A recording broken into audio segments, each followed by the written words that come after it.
الحمد لله. قال المصنف رحمه الله تعالى: والحسن المعروف طرقا وغدت رجاله لا كالصحيح اشتهرت. L'imam al-Bayquni expose ici la définition qu'il a choisie pour le hadith al-Hasan.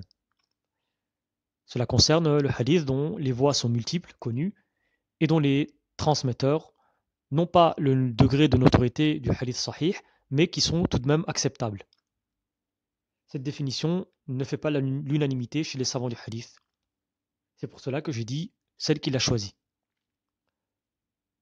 Nous avons cité préalablement que la différence se joue au niveau du dabt. C'est le choix de l'imam Ibn Daqiq al-Eid, al-Hafid Ibn Hajar, le professeur al-Sheikh Abu Ghudda, rahmatullahi alayhi, et d'autres. Le Sheikh Abu Ghudda, d'ailleurs, à ce niveau-là du poème, avait changé les termes de la manière suivante: وَالْحَسَنُ الْخَفِيفُ ضَبْطًا إِذْ غَدَتْ رُوَاتُهُ لَا كَالصَّحِيحِ اشْتَهَرَتْ.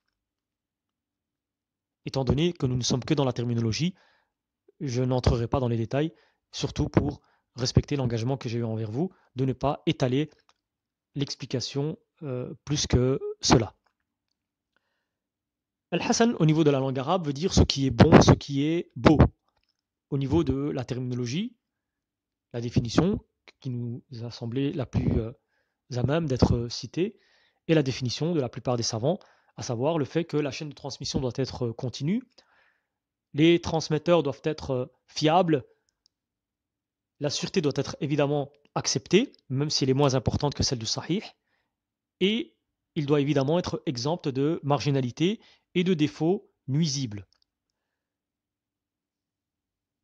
Au niveau de l'historique de cette distinction entre al-Hasan et al-Sahih, l'imam al-Dhahabi nous dit que le premier qui a été l'initiateur de cette distinction est l'imam al-Tirmidhi.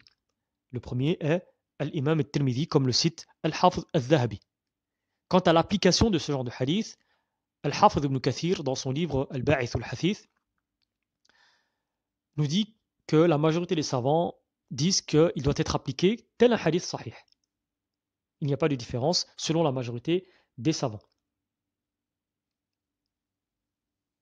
On va donner un cas pratique de genre de hadith Hassan pour à chaque fois appliquer nos définitions sur des exemples. Une chaîne de transmission connue lorsqu'on parle du hadith al-Hassan qui est An Amr ibn Shu'ayb, An Abihi, An Jiddih.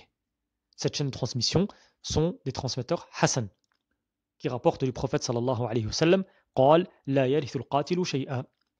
Celui qui tue, entre parenthèses, un héritier, n'héritera pas de lui.